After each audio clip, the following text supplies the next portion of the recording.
Centre for research and information CRI আয়োজিত বিশেষ অনুষ্ঠান লেটস টকের আজকের পর্বের বিষয় রোহিঙ্গা শরণার্থীদের ভবিষ্যৎ।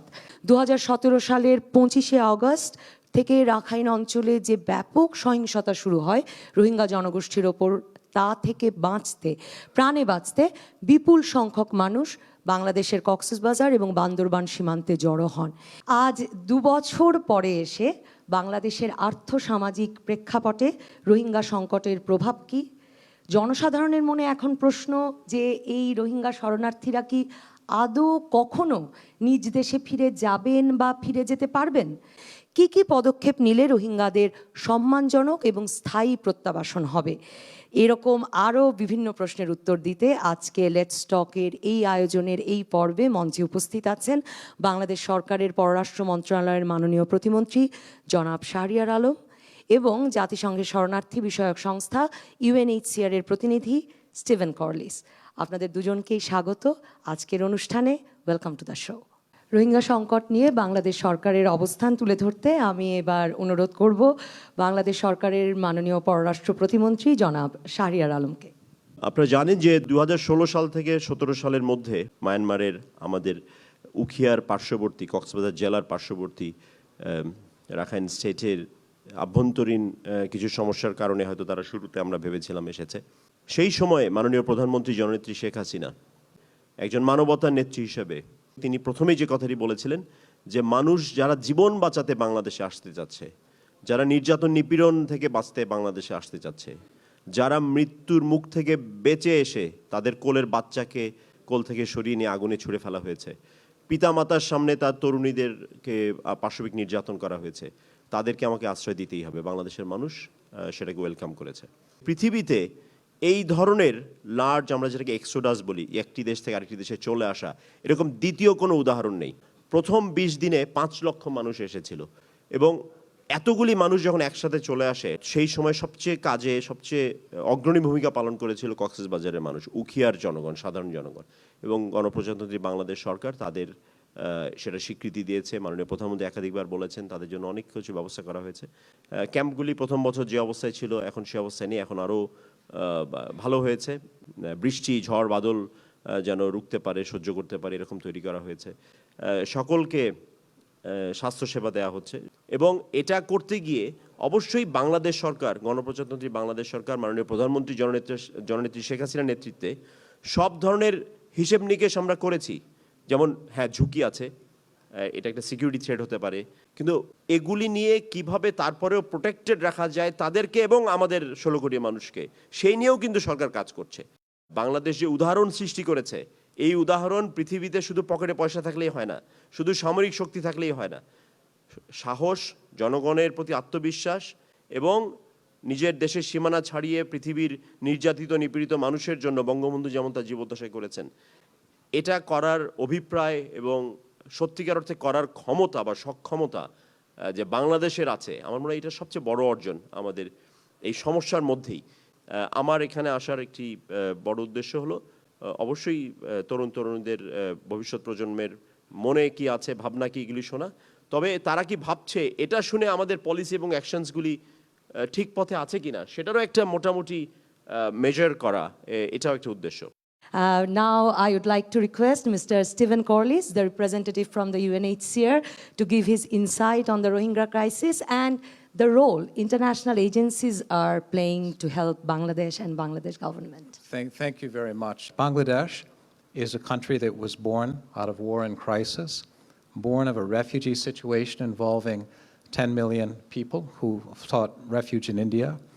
I think that's one of the reasons why the Bangladeshi people were so sympathetic when the Rohingya came to your country. But I want to also say that we were there with you.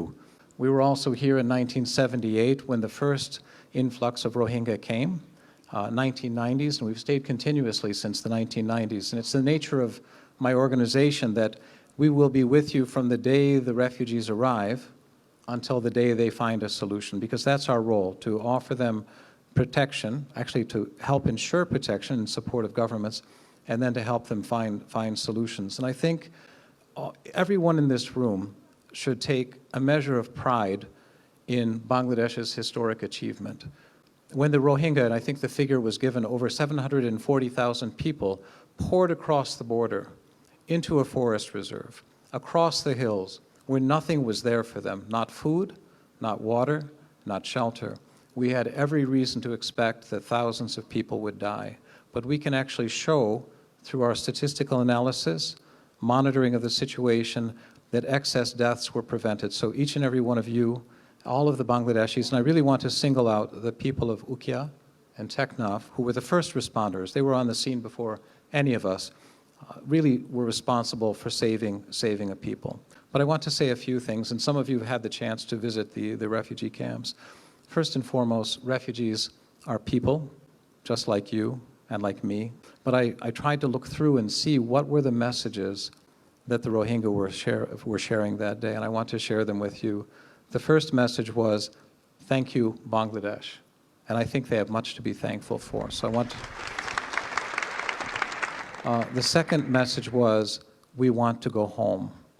And why aren't they going home? I think the state minister and the videos could give you some idea of what are the reasons behind their reluctance to return to Myanmar right now. And the third message was, please talk to us, Myanmar. And there were important discussions that began in late August. A senior delegation came from the government of Myanmar, and that process of dialogue began. Because it won't be economic development in Rakhine State. It won't be the availability of houses for people to move to.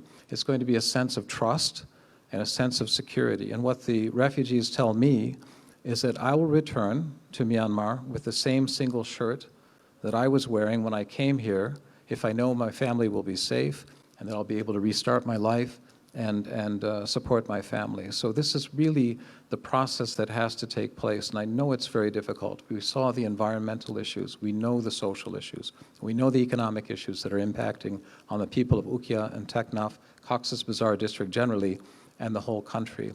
But I think what we can all agree on when we think about this problem is this really must be the last time that the Rohingya people feel that they have to come to Bangladesh. It's enough that they came in the 1970s and in different periods throughout the years until most of the Rohingya in the world are living in Cox's Bazar district today. So this must be the last time they come to Bangladesh, but that means building the conditions for them to go home. And I just want to assure all of you and also the government in front of you is that we're working on both sides of the border to make that happen. Thank you. Thank you mister Steven Corliss. এখন আমরা প্রশ্নোত্তর পর্বে চলে যাব। আমি ওবায়দুল্লাহ। রোহিঙ্গা পরিস্থিতিতে সামাল দিতে গিয়ে আমরা দেখতে পাচ্ছি যে আর্থিক খাতের 3 ভাগের 1 ভাগ ফান্ড পাওয়া গিয়েছে। এই বিষয়টি সামনে রেখে আর্থিক খাত নিয়ে আমাদের ভবিষ্যৎ কোনো পরিকল্পনা আপনারা গ্রহণ করেছেন কিনা? আমি মোহাম্মদ হুমায়ুন কবির পলাশ। আমার কোশ্চেনটা হলো, সম্প্রতি রোহিঙ্গা ক্যাম্পে একটা বিশাল সমাবেশ হয়েছে, মানে এই ধরনের ঘটনা ভবিষ্যতে না ঘটে তা নিশ্চিত করতে সরকার কি পদক্ষেপ নিয়েছে? আমি নাদিরা জামান। 1992 সালে যারা এসেছে তাদেরকে আমরা এখন পর্যন্ত সাহায্য করে যাচ্ছি এবং সেই সাথে 2017 সালে 11 লক্ষ রোহিঙ্গাকে আমরা সাহায্য করছি।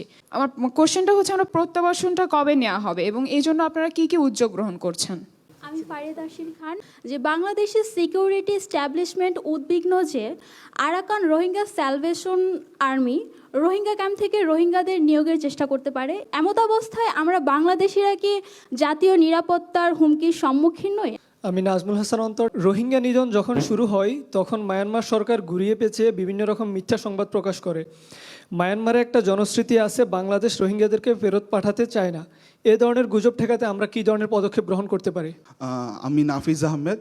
অনলাইন নিউজ পেপারগুলো এরকম শিরোনাম ব্যবহার করছে যে রোহিঙ্গার হাতে হত্যা হলো বাংলাদেশি একজন।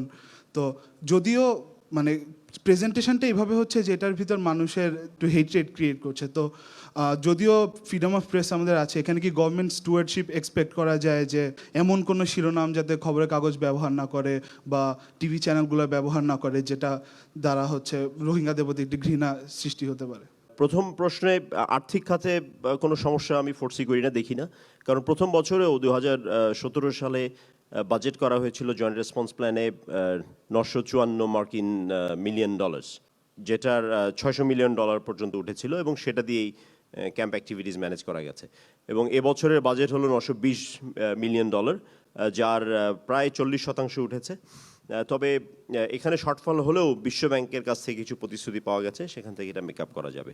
আর সমাবেশ না করা বা ভবিষ্যতে, এবং স্টিভেন বলেছেন তার বক্তব্যে যে এই সমাবেশে তারাও দেখেছেন তাদের যে মূল দাবিগুলি ছিল তারা মায়ানমার সরকারের কান পর্যন্ত পৌঁছানোর জন্যই সেগুলি করেছেন, এবং বাংলাদেশকে সাধুবাদ দেওয়ার পাশাপাশি তারা ফিরে যাওয়ার অভিপ্রায় পুনর্ব্যক্ত করেছেন। তবে অবশ্যই ভবিষ্যতে এই ধরনের সমাবেশ করতে আমরা দেব না পারতপক্ষে, এই ধরনের একটি নির্দেশনাও গেছে ক্যাম্পে। প্রত্যাবর্ষণ প্রক্রিয়াটাকে ব্যর্থ বলবো না, কারণ এটা আসলে একটা ডেট সেট করা হয়, কিন্তু তার মানে এই না যে ওই ডেটে এটা ফিক্সড হয়ে থেমে যাবে। 90-এর দশকে যখন ফেরত পাঠানো হয় তখন আমার ঠিক জানা নেই যে এতটা লাউডলি সরকার তখন কমিটেড ছিল কিনা, তবে থাকলেও সেখানে সেই প্রক্রিয়ার সাথে যারা সম্পৃক্ত ছিলেন এরকম অনেকের সাথে আলোচনা করে আমরা জেনেছি যারা এখন অবসরে আছেন, তারা বলেছেন যে কিছু মানুষ আবার শেষবেলা যায়নি, কারণ পৃথিবীর অনেক দেশ তখন বলেছিল মুখে যে তাদেরকে তারা সেই দেশে আশ্রয় দেবে, এবং সেটা শুনে আবার অনেকে যেতে চায়নি। এটা একটা পুল ফ্যাক্টর হিসেবে কাজ করে। তারা কিন্তু মনে করবে যে তারা যদি এখানে থাকে এবং দাবি করতে থাকে পৃথিবীর অন্য কোনো দেশ হয়তো তাদেরকে নিয়ে যাবে, কিন্তু কথাটি একেবারেই সত্য নয়। মায়ানমার মাঝে মাঝে দেয়ালে যখন পিঠ ঠেকে যায় তখন বাঁচার জন্য তারা অনেক কিছু করে বা বলে। মিয়ানমার এই ট্যাকটিক্সটি অনেক পুরনো, এবং আন্তর্জাতিক সম্প্রদায় কিন্তু তারা জানে খুব পরিষ্কারভাবে, এবং তারা বোঝেনও। এবং মিয়ানমারের এই ফলস এলিগেশনগুলি যে বাংলাদেশে আরসার ঘাঁটি আছে বা ট্রেনিং নিয়েছে, এই বিষয়গুলি আন্তর্জাতিক কোনো রাষ্ট্র কখনো বিশ্বাস করেছে বলে আমাদের বিন্দুমাত্র মনে হয় না। মায়ানমারের গুজব, গুজব তো গুজবই, এটার আনসার বোধহয় দেওয়ার প্রয়োজন পড়ে না। এই যে আমি একটি উদাহরণ নিয়ে বলবো যে খুব দুঃখজনক কিছু ঘটনা ঘটেছে। এই ক্যাম্প এরিয়াতে আমাদেরই রাজনৈতিক দলের সহযোগী সংগঠন যুবলীগের একজন স্থানীয় নেতাকে সেখানে হত্যা করা হয়েছে। নিজে দাঁড়িয়ে থেকে প্রতিবেলা খাবার দিত সে নিজে, এবং সে এই মাদকের বিরুদ্ধে একটা শক্ত অবস্থান নিয়েছে। আমাদের দেশেও আপনারা যারা আছেন তরুণ তরুণী, আপনারাও আপনাদের ক্যাম্পাসে বা গ্রামে বা কোথাও যদি কোনো অপরাধের বিরুদ্ধে রুখে দাঁড়ান, তখন কিন্তু কিছু মানুষ কিন্তু আপনাদের উপরে আক্রমণ করার চেষ্টা করে। ঠিক একই ঘটনা কিন্তু সেখানে ঘটেছে। এখানে মিয়ানমারের এই যে ক্যাম্পে সাধারণ যে মানুষ যারা থাকেন তাদেরকে আবার এটার সাথে মিলিয়ে অন্য দৃষ্টিতে দেখার সুযোগ নেই, কিন্তু সোশ্যাল মিডিয়াতে এই জিনিসটা কিন্তু কিছু কিছু জায়গা থেকে মিসলিড করার চেষ্টা করা হয়েছে। আমরা সহায়তা তরুণ প্রজন্মের কাছে যেটা চাই আমার মনে হয় সেটি হলো যে এই জিনিসটার একটা ডিপার আন্ডারস্ট্যান্ডিং, আপনারা এই জিনিসটা গভীরভাবে বুঝবেন, এবং সরকার যে ক্যালকুলেটিভ একটা সিদ্ধান্ত নিয়েছে এটা অবশ্যই যে বললাম দায় সরকারেরই, এবং সরকারকে সরকারের কাজটুকু নির্বিঘ্নে করতে দেওয়া। এখানে আপনারা এখনো প্রশ্ন করেননি, দ্বিতীয় ফেজে হয়তো আসবে, যে হোস্ট কমিউনিটির কথা বলা হয়। আমাদের অর্থনীতিতে বড় ধরনের ক্ষতি হয়ে যাবে বা হয়ে যাচ্ছে, এই ধরনের কথাও অনেক সময় বলা হয়েছে। হ্যাঁ, কিছু কিছু জায়গায় হয়েছে, কিন্তু এত পরিমাণ বিদেশির উপস্থিতিতে কিন্তু কক্সবাজারের কিছু কিছু ব্যবসাতে কিন্তু পরিবর্তন এসেছে, যে আমরা প্রথম বছরে নিজেরাও বুঝতে পারিনি অনেক বিষয়, কিন্তু দ্বিতীয় বছরে এসে আমরা আন্তর্জাতিক সংস্থাগুলিকে বলেছি যে হোস্ট কমিউনিটিকে ইনক্লুড করতে হবে। কারণ রোহিঙ্গা ক্যাম্পটা যে জায়গায় হয়েছে, হয়তো একজনের আব্দুর রহিম সাহেবের ওখানে জমি ছিল, বাড়ি ছিল, ওখানে তিনি ধান চাষ করতেন, ওখানে তার গরুগুলি চড়তো, কিন্তু ক্যাম্প হওয়ার কারণে সেগুলি আর হচ্ছে না, পারছেন না তিনি। তাহলে এই আব্দুর রহিম সাহেব কিন্তু 1 মাস 2 মাস খুব বেশি হলে খাওয়ালেন, দেখলেন দূর থেকে, কিন্তু যখন 2 বছর হয়ে যাচ্ছে তিনি যদি তাদের এই ক্ষতিটা কেউ না কেউ এসে পুষিয়ে না দেন, তাহলে কিন্তু তিনি আর তাদেরকে ভালো চোখে দেখার কোনো যুক্তি নেই, কোনো কারণ নেই। সেই জায়গা থেকে আমরা বলেছি হোস্ট কমিউনিটিকে ইনক্লুড করতে হবে, এবং আন্তর্জাতিক সংস্থা যেটা প্রমিস করেছে এবং এখনও পর্যন্ত হচ্ছে, রোহিঙ্গা ক্যাম্পে যে টোটাল বাজেট খরচ করা হচ্ছে তার শতকরা 15% ওখানকার উখিয়া উপজেলার এবং কক্সবাজারের হোস্ট কমিউনিটির স্থানীয় মানুষের জন্য খরচ করা হচ্ছে বিভিন্নভাবে। এবং সামনের দিনগুলিতে আমরা আরও সায়েন্টিফিক হইতে, আরও অভিজ্ঞতা থেকে বিষয়গুলি তাদেরকে বলবো। You are following the conversation. There were a few questions for you, and if you want to answer a few other questions.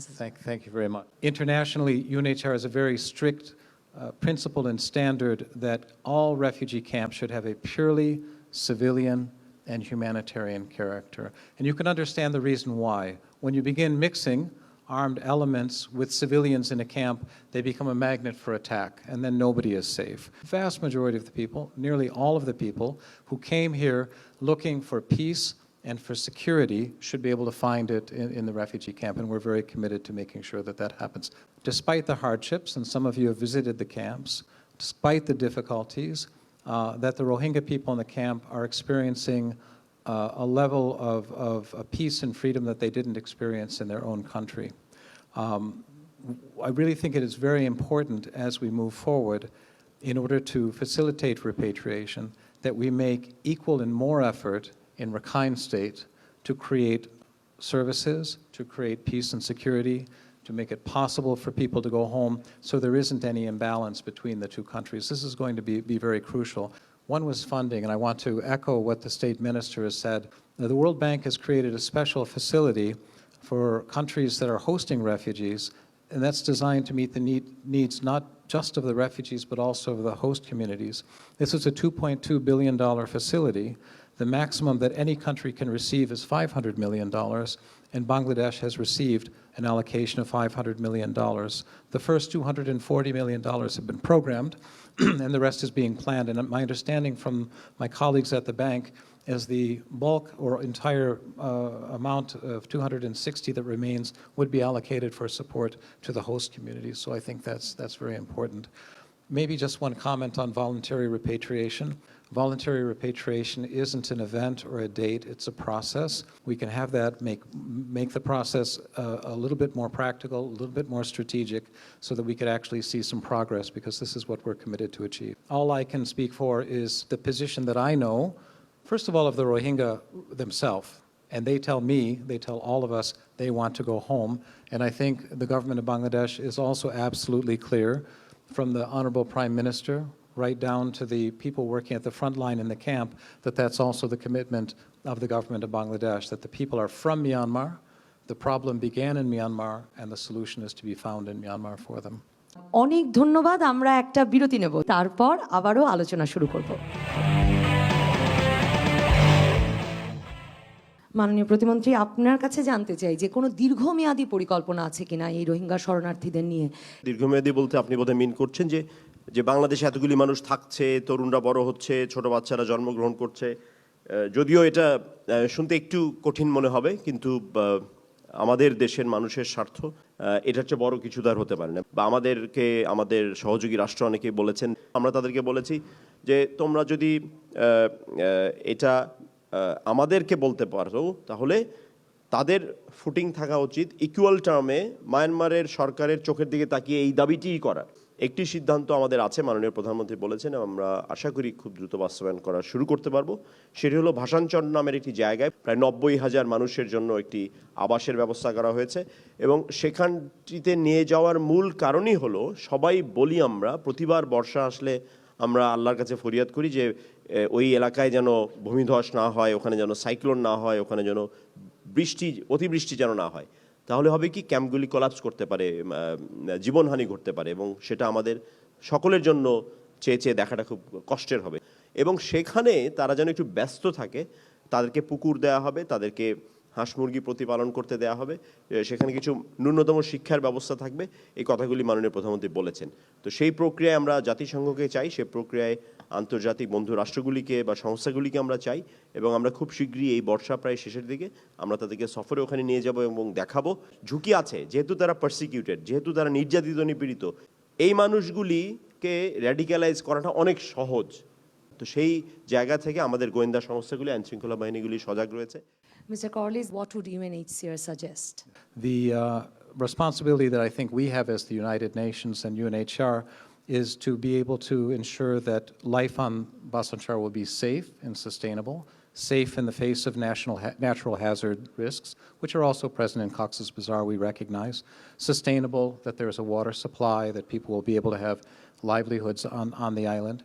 We have to also look at the question of operational feasibility. How do we reach the island? How do we bring supplies there? How can we function effectively? And then, of course, the question of what kind of life will people have on the island. And I think the state minister has mentioned a couple of very important points in terms of livelihoods, education, and other factors that would make life good for the people. I think the final question also, because we don't own funds, we're stewards of funds for donors. The donors will also need to understand, if the government of Bangladesh is looking for international support for Bhasan Char, that it's a reasonable financial proposition, that it's not quite a bit more costly than the the operation we currently have in Cox's Bazar. But we do expect to continue those discussions very soon as the monsoon season concludes. Thank you. কিছুদিন আগেই CRI এবং তরুণদের সংগঠন young বাংলার একটি প্রতিনিধি দল রোহিঙ্গা শরণার্থী শিবির ঘুরে এসেছেন। তাদের মধ্য থেকে দুজনের অভিজ্ঞতার কথা শুনবো। প্রথমে শুনবো জান্নাতুল মাওয়ার অভিজ্ঞতার কথা। ডিফরেস্টেশনের অ্যাকচুয়াল যে রূপটা অ্যাকচুয়ালি মিডিয়াতে দেখে আর সামনাসামনি দেখে দুটোর এক্সপিরিয়েন্স একেবারে ভিন্ন। ওরা একটা টার্গেট নিয়েছে 250 একর জমিতে অ্যাফরেস্টেশনের প্ল্যানিং করার, তো অলরেডি ওখানে 200 একর করা হয়ে গেছে। আরেকটা এক্সপিরিয়েন্স হচ্ছে শেয়ার করব, সেটা হচ্ছে ওখানে একটা সময়ে বন্য হাতিরা অবাধে বিচরণ করতো। হাতি ওখানে চলে আসছে, লোকালয়ের মানুষগুলো ভয়ে তাদেরকে পাথর ছুঁড়ে মারছে। ছোট ছোট বাচ্চারা যেন ছোটবেলা থেকেই এই ধরনের সহিংসতা বন্য প্রাণীর সাথে না করে, ওরা হচ্ছে অরিগ্যামির মাধ্যমে শেপস দিয়ে হাতিকে ফ্রেন্ডলি একটা বন্ধুর মতো হচ্ছে একটা ধারণা পাচ্ছে। একটা সামাজিক প্রেক্ষাপট হয়ে গেছে, সেটাকে যে সমাধানের চেষ্টা করা হচ্ছে সেটার জন্য আমি ধন্যবাদ জানাই। আনন্দ রাজবংশী বলবেন তার অভিজ্ঞতার কথা। আমি সংক্ষেপে বলবো, দুইটা ইউথদের সাথে কথা বলি, যারা 90 দশকে আসছিল এবং যারা 2017-তে আসে। কোনো ইউথই কিন্তু বাংলাদেশে থাকতে চায় না, তারা চায় মায়ানমারে তাদেরকে সিকিউরিটি সব কিছু ঠিক করা হোক এবং আন্তর্জাতিক অর্গানাইজেশন প্লাস বাংলাদেশ বা অন্য দেশগুলো যেন একটা চাপ প্রয়োগ করে বিচারের জন্য মায়ানমার গভর্নমেন্টকে। এবং ওদের মধ্যে আরেকটা হতাশা কাজ করে যে নতুন যারা আসছে তাদের জন্য ওরা মানে বাইরের দেশে বা থার্ড কোনো কান্ট্রিতে যেতে পারছে না, যেটা একটা মানে প্রত্যাবর্তনের একটা ছিল যে অন্য দেশে ওরা চলে যাবে বা এর আগে অনেকে গিয়েছে। অনেক ধন্যবাদ। আপনারা অনেকগুলো প্রশ্ন করবার সুযোগ পাবেন এই অংশে। রোহিঙ্গা শরণার্থীদের প্রত্যাবাসনের ভবিষ্যৎ, এই বিষয়টিতে বিশেষভাবে মনোযোগ দিতে চাই আলোচনার এই অংশে। আমি রিফাত তালুকদার। মায়ানমার নৃশংসতার কথা সবার জানা থাকলেও অনেক আন্তর্জাতিক সংস্থা বা বিভিন্ন দেশ এখনও মায়ানমারের সাথে তাদের বাণিজ্য চালিয়ে নিচ্ছে। তাদেরকে উপর আমরা কি কোনো অর্থনৈতিক নিষেধাজ্ঞা জারি করতে পারি কি না? বঙ্গবন্ধু রেখে যাওয়া যে পররাষ্ট্রনীতি, তার আলোকে যেটা আমরা বারবার বলি যে সকলের সাথে বন্ধুত্ব, কারোর সাথে বৈরিতা নয়।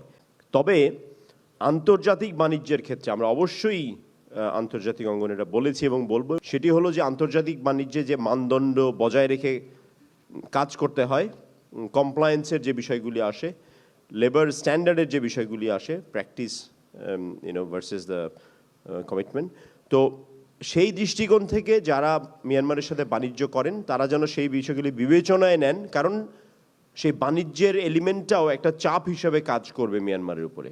আমরা সেই দিকটাতে জোর দিচ্ছি। আমি সাদিয়া কবির, জাগরণ পাঠশালা থেকে এসেছি। আমাদের শরণার্থীরা এখানে এসেছেন এবং থাকছেন, এবং তাদের থাকা বা খাদ্যের জন্য একটা জ্বালানি নির্গত হচ্ছে প্রতিক্ষণেই। সেখানে অক্সিজেনের উপর একটি চাপ পড়ছে, এবং সেই সাথে যেটা দেখছি যে ডিফরেস্টেশনও হচ্ছে, কাজও করা হচ্ছে, গাছও লাগানো হচ্ছে। তো আমার প্রশ্নটা হচ্ছে, এখানে যে গাছগুলো লাগানো হচ্ছে এটা কি যথেষ্ট? ডিফরেস্টেশন যেটা হয়েছে এটা তো একটা বড় ক্ষতি, এটা তো অস্বীকার করার কোনো উপায় নেই। কিন্তু যে বড় একটা জায়গায় আমরা নতুন করে গাছ লাগানোর প্রক্রিয়া শুরু হয়েছে, এটাতে কিছু লাভ তো হবে, কিন্তু একটি বনাঞ্চল যেটা গড়ে উঠতে 20, 30, 40 বছর সময় লেগে যায়, সেখানে আজকে যে চারাটি রোপণ করা হবে সেটার সঠিক সুফল পেতে আমাদের কিন্তু 10-15 বছর লেগেই যাবে। I really appreciate the question about the environmental damage, and I would say that the situation on the ground looks a bit better in some ways, partially because of the rainy season, partially because of the efforts at reforestation, but it looks very green now, much different than it looked even when I came to Bangladesh in December. But another part of that is the distribution of LPG gas canisters, not only to the refugees, but also to members of the host community. It's over 100,000 families, and all of them are now using LPG gas to cook, so the trees are no longer being cut for the purposes of firewood. বিরতির পর ফিরে এলাম CRI আয়োজিত আজকের let's talk অনুষ্ঠানে। আজকের বিষয় রোহিঙ্গা শরণার্থীদের ভবিষ্যৎ। আমার নাম কাইফ। আমার প্রশ্ন, বাংলাদেশের প্রধানমন্ত্রী শত সমস্যা থাকা সত্ত্বেও আমরা কিন্তু প্রথম থেকে এই রোহিঙ্গাদেরকে বাংলাদেশে আশ্রয় দিয়েছি। এই কাজটি যদি বাংলাদেশ ছাড়া উন্নত বিশ্বের যে কোনো দেশ করত, আমরা তো মনে হয় আন্তর্জাতিকভাবে তারা অনেক স্বীকৃতি অর্জন করত। রাষ্ট্র হিসাবে বাংলাদেশ আমরা কি পেয়েছি এবং প্রধানমন্ত্রী হিসাবে জননেত্রী শেখ হাসিনা আমরা কি পেয়েছি। মাননীয় প্রধানমন্ত্রী কি পেলেন? আমি নিশ্চিত আপনারা যদি বঙ্গবন্ধুর জীবনী পড়ে থাকেন এবং মাননীয় প্রধানমন্ত্রী জননেত্রী শেখ হাসিনার এ পর্যন্ত তার রাজনৈতিক জীবন এবং প্রধানমন্ত্রিত্ব এবং বিরোধী দলে থাকা এবং বিরোধী দলের থাকার যোগ্যতা অর্জন করার আগের অংশগুলি যদি পর্যালোচনা করেন, আপনারা নিশ্চয়ই সকলে মানবেন, বুঝবেন যে কিছু পাওয়ার আশায় তিনি রাজনীতি করেন না। তিনি রাজনীতি করেন বাংলাদেশের ভূখণ্ডের মধ্যে 16 কোটি মানুষ, তার পিতা যে 7.5 কোটি বাঙালি রেখে গিয়েছিলেন, যেটা আজকে তিনি পেয়েছেন 16 কোটি, এই 16 কোটি মানুষের ভাগ্য উন্নয়নটাই হলো তার রাজনীতি। তবে বাংলাদেশ অনেক কিছু পেয়েছে, মাননীয় প্রধানমন্ত্রী অনেক কিছু পেয়েছেন, সেটা হয়তো সার্টিফিকেট আকারে না, কোনো মেডেলের আকারে না, সেটি হলো যে বাংলাদেশের মানুষ যে মানবতাটাকে সবচেয়ে বড় করে দেখে, সূচনা বক্তব্যে যেটা বলেছিলাম, এবং এই প্রাপ্তির ভাগিদার আপনারা, আমরা সকলেই। I'm Deepika Rai Prapti. My question is, what's the current policy is taken to send them to the other countries which was changed in the year 2010? And what was the reason behind it? Third country resettlement, which did stop in 2009 or 2010, and I'm new in your country. I can't speak to all of the reasons why that might be. But resettlement is only ever a solution for a very small number of refugees. And in the future, it could be, if we have an active repatriation program and people are going home, then the government of Bangladesh, I assume, might want to take another look at resettlement. But for the moment, when nobody's moving and the risk would be that others would come, I don't expect to be, there to be a real change in the government's position on that. আমি আরিফ চৌধুরী। শেষ পর্যন্ত যদি রোহিঙ্গারা তাদের দেশে না যেতে রাজি হয়, সেক্ষেত্রে হচ্ছে বাংলাদেশের পরিকল্পনা কি? The first thing I'd like to say is often you see in the media that there was a failed repatriation attempt. I think we should banish the word failure. Let's look at a few positive points. This was the first time that Rohingya asked the government of Myanmar to verify their right to return, and the government of Myanmar verified that they were former residents and they can return home. This is a really important starting point. The second point is the government of Bangladesh fully respected the individual voluntary decision of the refugees to go home, not to go home at this time. But I would also say what the state minister said is very important as well. Representatives from the Embassy of the People's Republic of China and the Embassy of Myanmar, the Union Government of Myanmar, were on the ground. They could see the preparations that were in place. They could speak themselves to the Rohingya. They could understand that nobody's preventing anybody from returning. And I think it focused attention on the reasons why people aren't returning right now, which are the conditions on the ground in Myanmar. And that's where the attention really needs to be paid. চায়নার ক্ষেত্রে বলি যে তারা বারবার যেটা বলেছেন যে রিপ্যাট্রিয়েশনের ক্ষেত্রে তারা এইবার, বিশেষ করে এইবার আপনারা জানেন যে মিয়ানমারের প্রতিনিধি যখন 20 তারিখের দিকে, 22 তারিখের আগে দিয়ে এবং 22 তারিখেও যখন ক্যাম্পে অবস্থান করেছেন, তখন তাদের সাথে মিয়ানমারের কূটনীতিকদের সাথে কিন্তু চায়নার কূটনীতিকরাও উপস্থিত ছিলেন, মানে তারা ফিজিক্যালি বোঝার চেষ্টা করেছেন। এবং 15ই নভেম্বরে 2018তে কিন্তু তারা ছিলেন না, এবার তারা ছিলেন। এবং এবার যখন ফিজিক্যালি তারা দেখলেন, 22 তারিখে উপস্থিত থাকলেন, এর আগের বারও মিয়ানমার তাদেরকে বলেছিল বাংলাদেশ রিপ্যাট্রিয়েট করতে চায় না বলে তারা ফেরত যায়নি। এবার তারা দাঁড়িয়ে থেকে দেখেছেন বাসের সারি আছে, অন্যান্য আইনশৃঙ্খলা বাহিনী আছে, কাগজপত্র যারা ভেরিফাই করবেন তারা আছে, ডাক্তার নার্সেসরা আছেন, এবং বর্ডারে গিয়ে যে জায়গায় থাকবেন তারা কয়েক ঘন্টা, সেই জায়গা পর্যন্ত গেছেন। এবার যে তারা দেখলেন, আমি নিশ্চিত যে ভবিষ্যতের কর্মপদ্ধতি নির্ধারণ করতে চীনের এই সামনে সশরীরে উপস্থিত থাকাটা আমাদের পক্ষে, আমাদের জন্য ভালো হয়েছে ভবিষ্যতে তাদেরকে আরও কনস্ট্রাকটিভলি এনগেজ করতে। আমি আশিক ইকবাল। আমি 25 তারিখে যে প্রোগ্রামটা ছিল ওটার তারা সকালবেলা জানতে পেরেছে মোবাইলে SMS এর মাধ্যমে এবং মোবাইল ফোনের ব্যবহারের মাধ্যমে।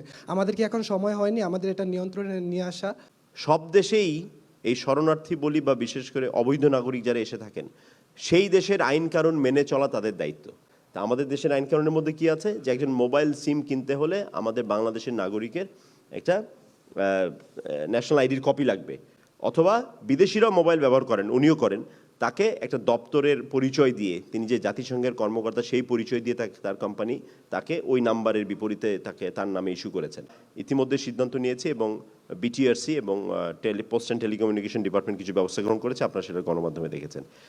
I certainly agree with the state minister. Every refugee is obliged to obey the laws of the country. We know that you have to have a national identity document and to have your biometrics taken in order to have a SIM card. So there is no legal way for refugees to have SIM cards. They do at this time, some of them, and not always. I would just want to stress using them for illicit purposes. There's a protection hotline that they can call in if they're having difficulty.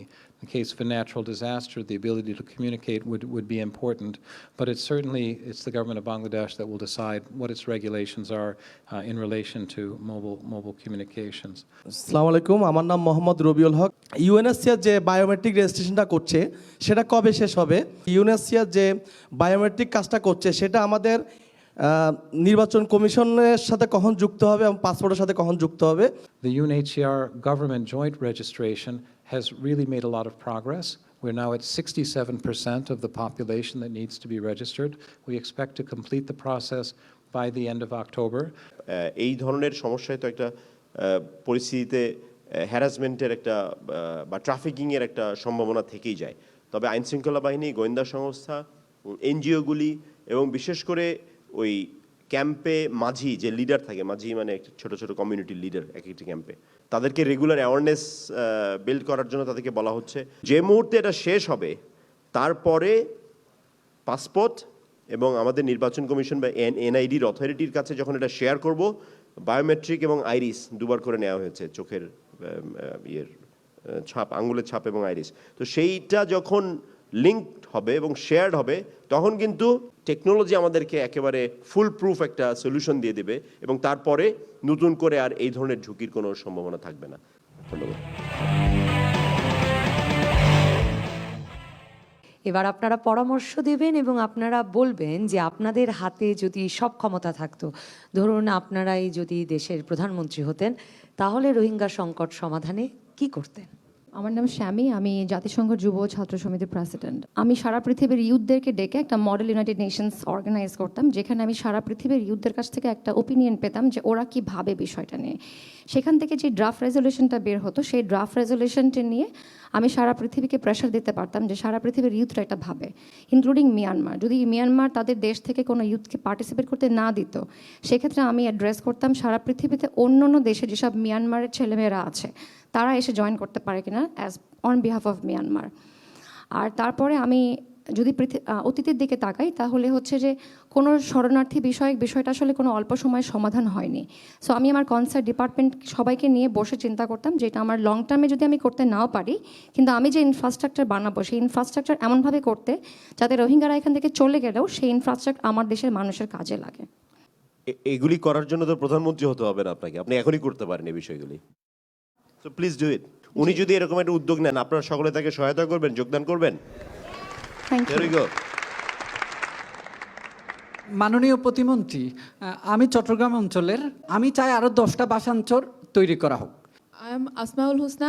Biodiversity and ecological balance is almost very important. So we should think about the species selection, because we know within a very short time, some species of the tree can grow so faster. So we can get a very good coverage of tree, but at the same time, it is very dangerous for the ecology and biodiversity of that place. So it should be very systematic, and we should have a good research that what kind of species we should select. Thank you very much. I would like to request Stephen Corliss to make your concluding remarks. This was a very inspiring session for me, and I think it makes us understand perhaps two things. One, when the people who'd been to the camp and met the Rohingya spoke, you could see that their understanding of the situation had really grown on a human level. And I think events like this also help all of our understanding grow on a human level. And I know that everyone in this room will go forward from here as I think messengers, because I'm coming from abroad what I say doesn't matter so much. What really matters is what Bangladeshis say to Bangladeshis about the Rohingya situation. And what I really also had a sense of, and it really came to me as the last speaker was speaking, you are all exercising your rights as citizens in a free country. And I think that's a really remarkable asset that you have. This is really, for one moment, if you think, the problem that the Rohingya people are facing, because they're not citizens in their own country. They don't have that ability to speak and to participate. This is one of the reasons why they find themselves to be vulnerable. And what I said earlier on, I said a few things, but one was to never forget that the Rohingya people are people like you. Please don't forget also that their wish is to go home and to be part of their own country again. And I would ask all of you, even with all of the difficulties, even with all of the challenges, to maintain your patience and support for them. If they go home in conditions that are not prepared for them, if they're not able to exercise the most basic rights, we'll simply be welcoming them back to Bangladesh in worse circumstances in a few years. So this is why we really have to work very hard on both sides of the border, and I want to emphasize that again. I'm on the phone every day with UNHCR colleagues in Yangon and Mongdo, understanding the situation on their side of the border as they're trying to understand it on mine, so that we can create the conditions for people to go home voluntarily and in conditions of safety and dignity, and hopefully as soon as possible, because that's what the Rohingya tell us that they want. They want to go home as soon as possible. Thank you very much for being with me tonight. মাননীয় প্রতিমন্ত্রী, আপনাকে অনুরোধ করব সমাপনী বক্তব্য রাখবার জন্য। শুরু করেছিলাম যেটা দিয়ে, আবারও সিআরআইকে ধন্যবাদ।